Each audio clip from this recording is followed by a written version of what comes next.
If you're over 60 and you find yourself waking up 2, 3, sometimes even 4 times a night just to use the bathroom, you've probably already tried everything. You stopped drinking water after dinner. You cut out coffee. You even tried going to bed earlier, hoping that would somehow help.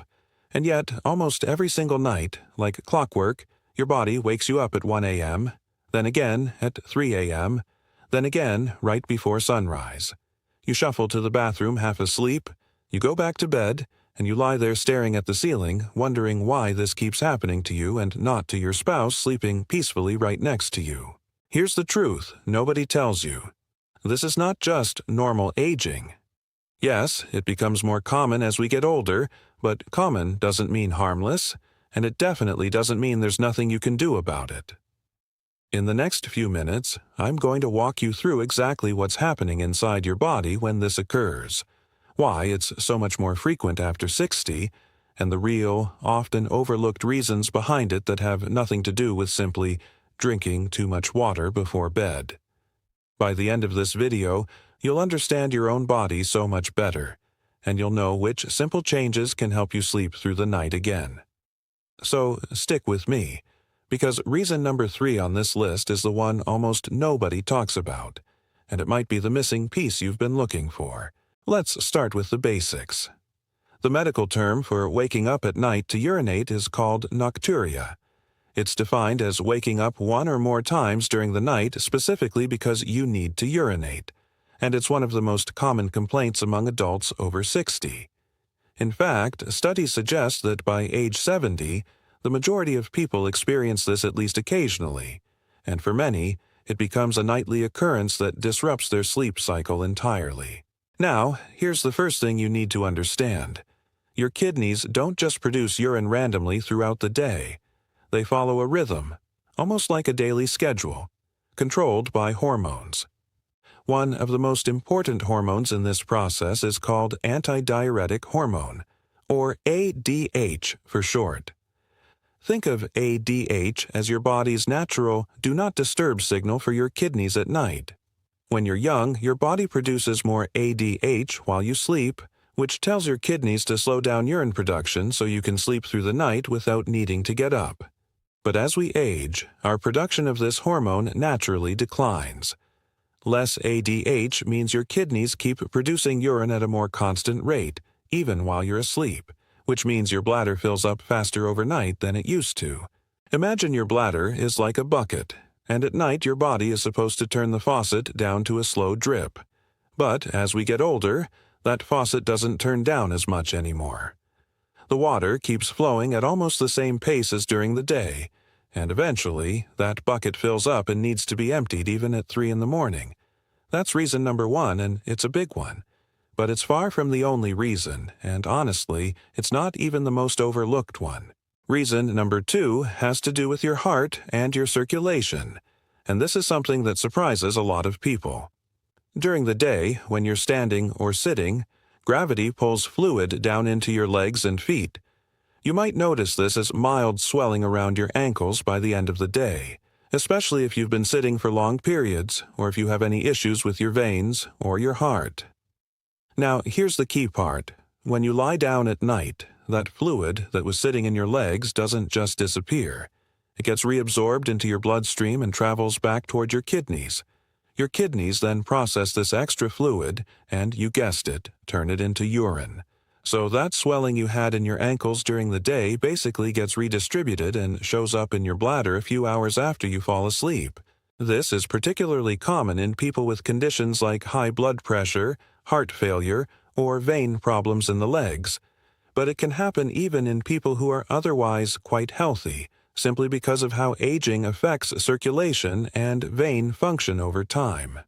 A simple way to picture this: think of your legs during the day as a sponge slowly soaking up extra fluid, and then at night, when you lie flat, that sponge gets squeezed out, and all that fluid has to go somewhere.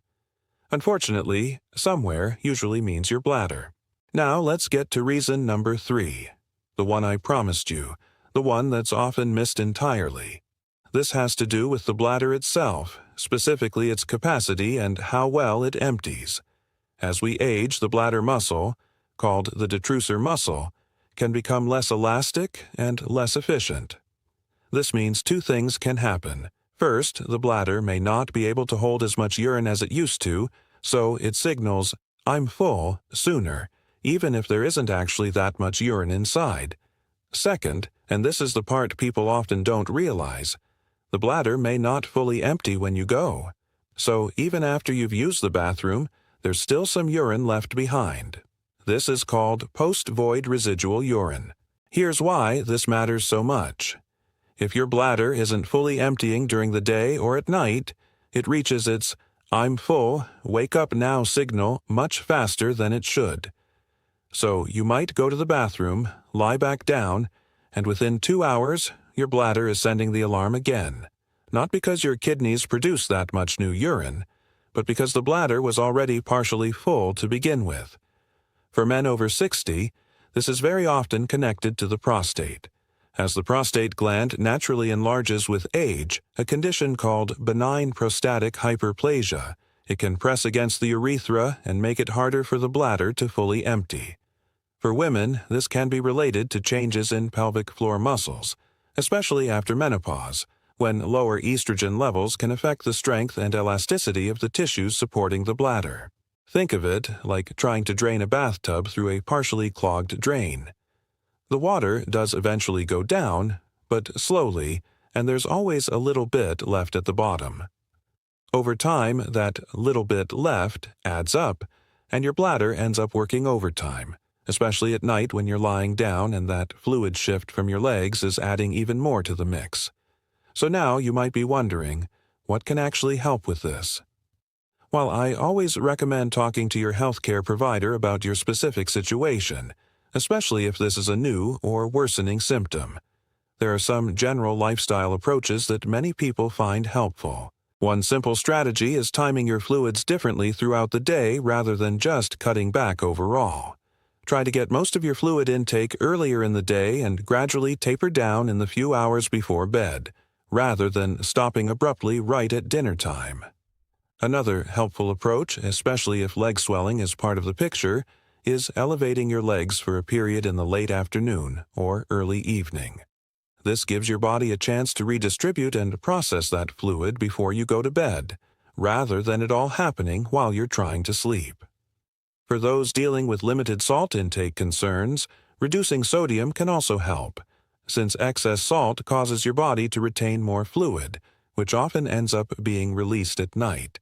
And if you suspect your bladder isn't fully emptying, techniques like double voiding, where you urinate, wait a moment, and then try again before getting up, can sometimes help reduce that leftover residual urine. It's also worth mentioning that certain medications, including some blood pressure medications and diuretics, can affect nighttime urination depending on when they're taken. This is exactly the kind of thing worth discussing with your doctor, since adjusting timing, under medical guidance, can sometimes make a noticeable difference. The bottom line is this: waking up at night to urinate after 60 isn't just something you have to silently accept as part of getting old. There are real physiological reasons behind it, from changes in hormone production to fluid shifts related to circulation, to changes in bladder capacity and emptying. And understanding which of these factors might be playing the biggest role in your situation is the first step toward actually addressing it, rather than just living with disrupted sleep night after night.